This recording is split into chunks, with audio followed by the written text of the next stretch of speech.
Welcome back to Let's Play El Shaddai. Today, we enter the tower.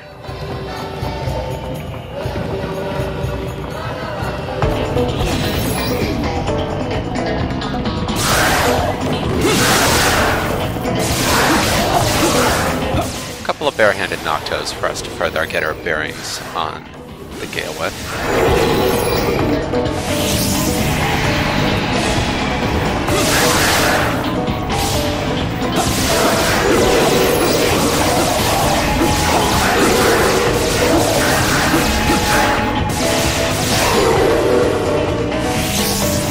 The Gale can be a little bit difficult to aim,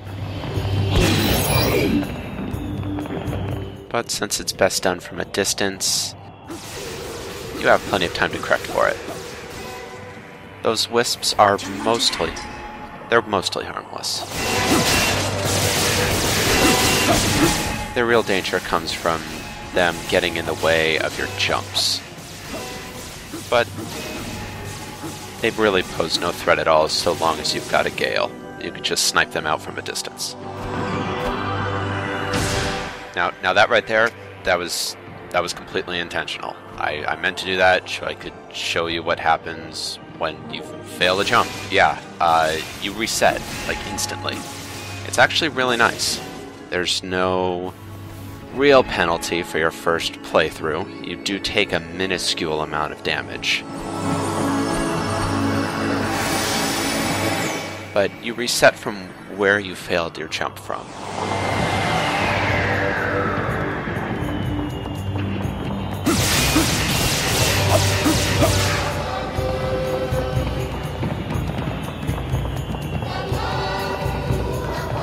Here's a good example of the distance power of the Gale's dash.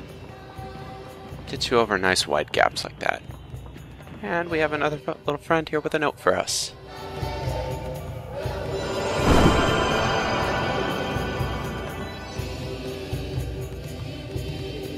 Ah, yeah, that guy.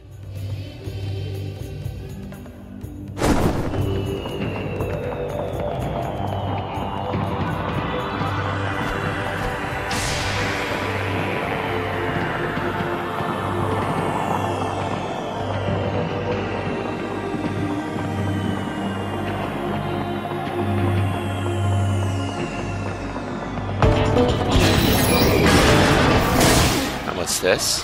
Noctos with Gales.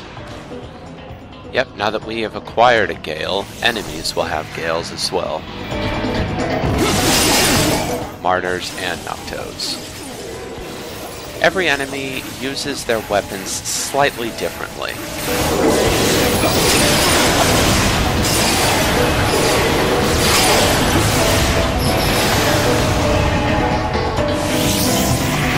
Kind of slow it down here a bit so we can see how the Martyr uses his Gale.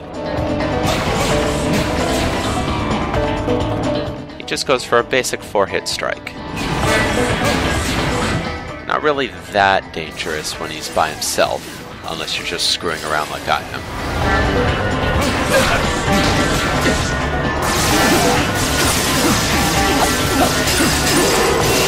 You can see from his attacks that the Gales have a slight amount of homing to them. So your attacks don't need to be spot on. They will seek out the closest target, to a degree. If your enemy is 90 degrees to you, you're not going to hit him.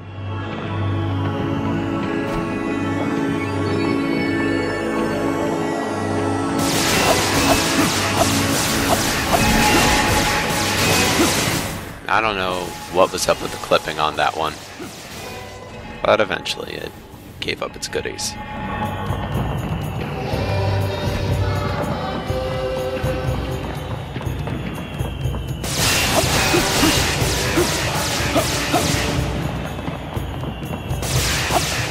Now you do have to be within a certain range in order to target something.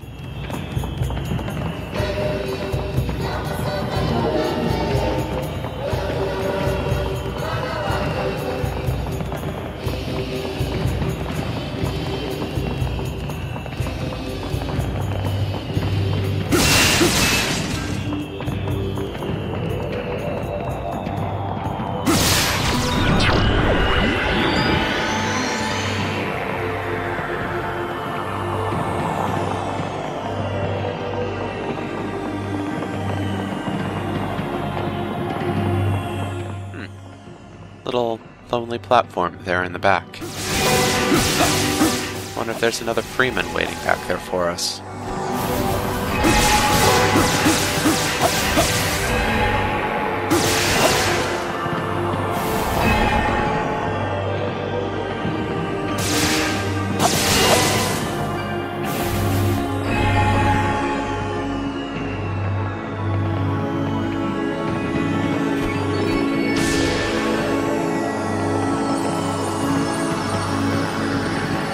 Oh? Who's this? Spirit wishes to tell you something. Well, Follow it. that doesn't look all that inviting.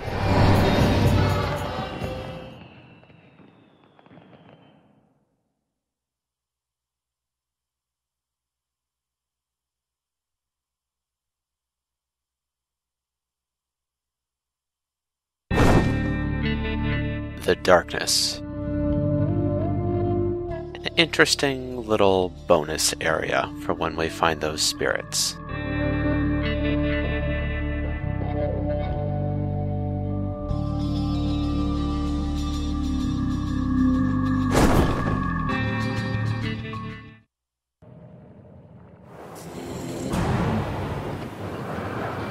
So, a couple things about the darkness. First thing, you have no weapons. This is a pure platforming area.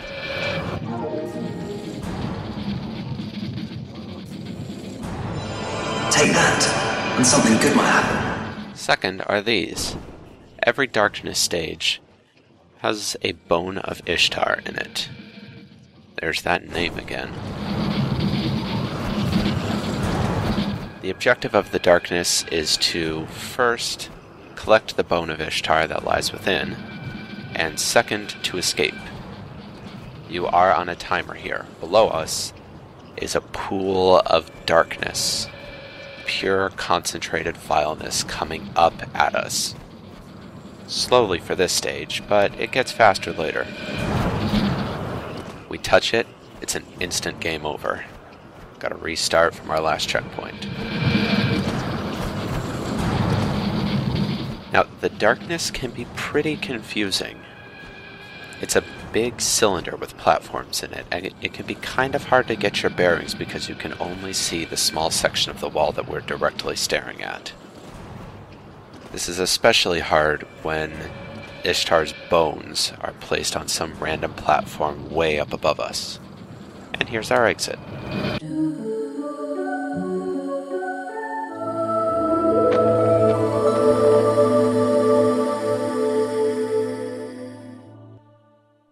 Our little spirit guide just lifts us right out.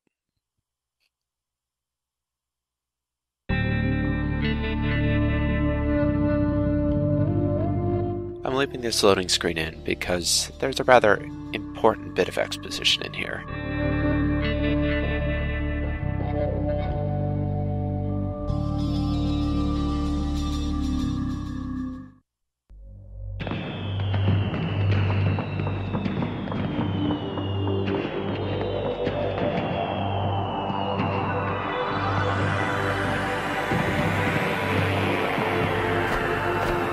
Carefully. There we are.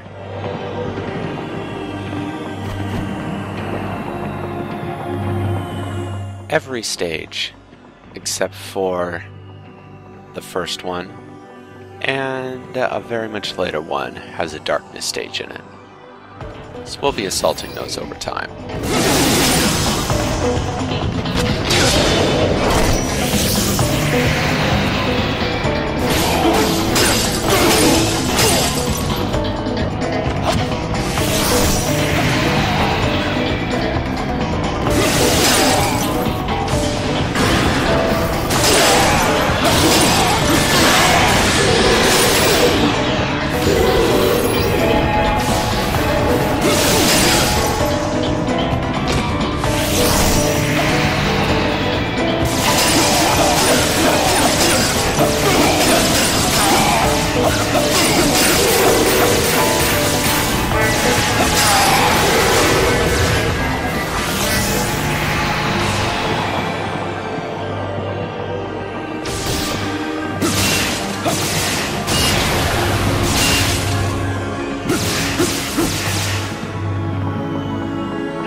That there is a good example of the range on the Gale's aiming system. One platform of difference, and you can't lock onto those ones on the far end.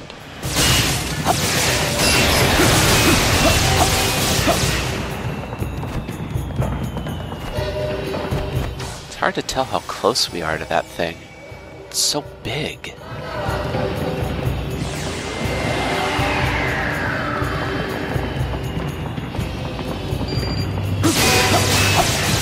Hey, he seems to be having trouble.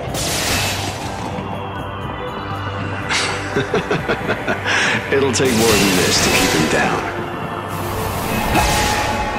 I'll be in touch.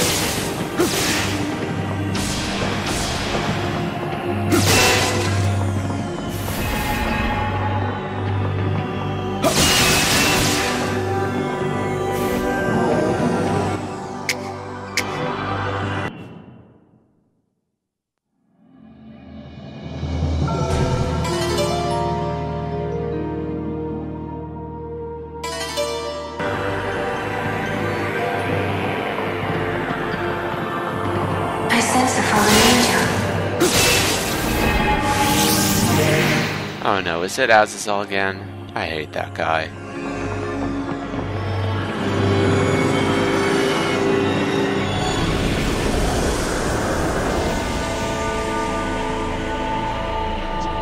Human love is a source of unlimited power. I descended from heaven to find that love. That is why I must fight you. Even though you come in the name of the Lord. They're really going to fight. Yes, we are. So, meet Sariel.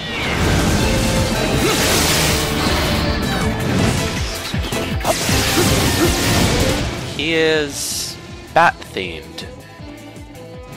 So, that right there is his most basic attack. A ball of bats. Then we have his first charge attack, an enormous wellspring of bats that comes straight out of the ground. Then we have the bat laser, where he shoots a laser of bats from his hand.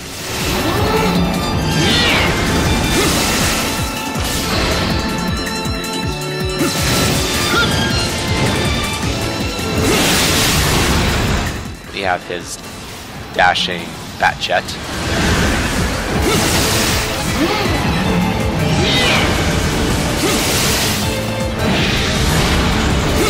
In which he uppercuts you at the end of it, so stay away as best you can.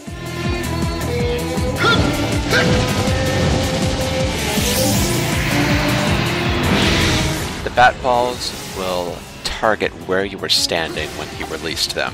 So as long as you stay mobile, they won't hit you.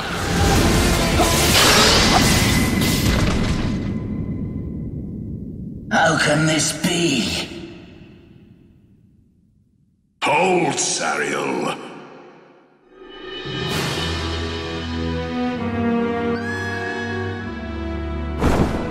So what we fought now was a fake boss fight. Every so often, the angels will pull us into some sort of psychic netherworld and force us to fight them. It looks as if they've succumbed to Sariel's will.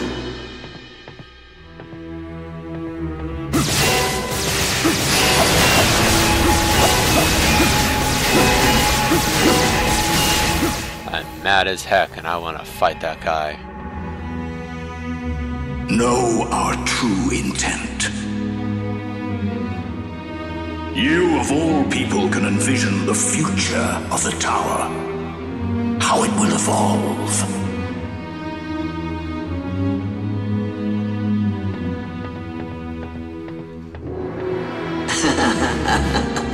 Tell me, boy, have you never lifted anything heavier than a pen?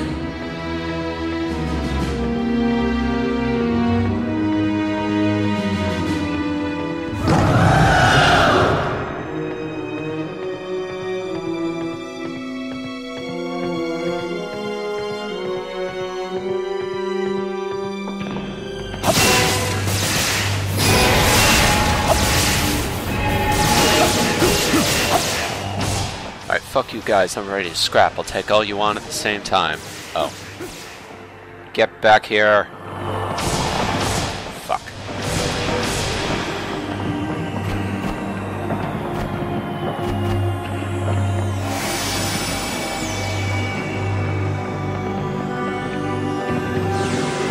We've arrived at the entrance to the tower.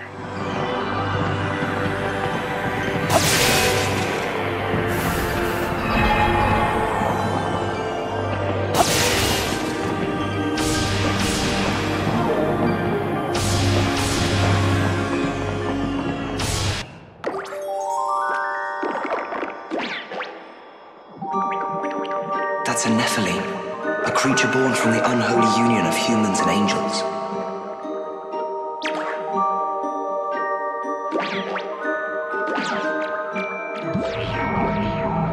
Enoch. Follow it into the tower.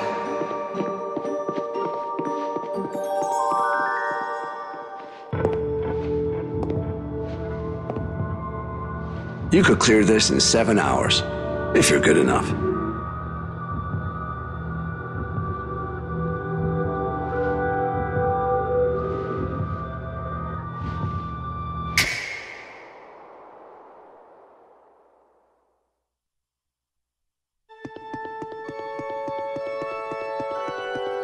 These are portraits of the archangels.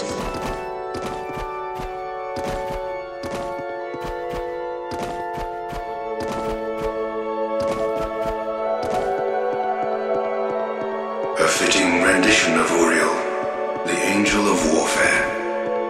One burly motherfucker.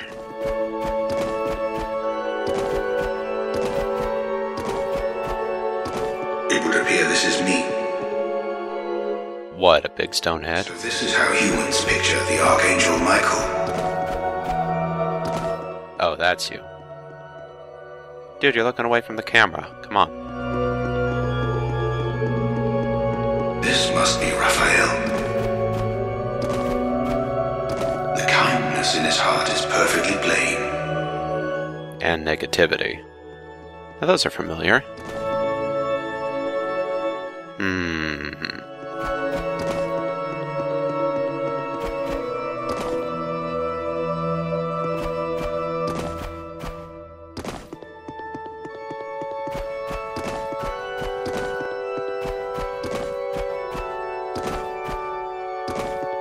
Gabriel, this atmosphere of wisdom truly befits her.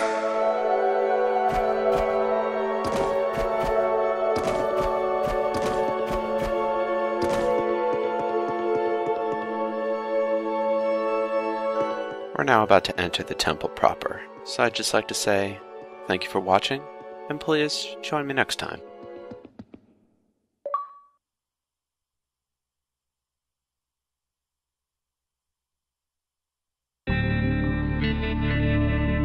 So now you're in. Each floor of this tower is a world ruled by one of the fallen angels. The first floor is Ezekiel's realm. She lives here with all of her so-called children. Your first job is to capture her and return her to heaven. I'll be praying for you.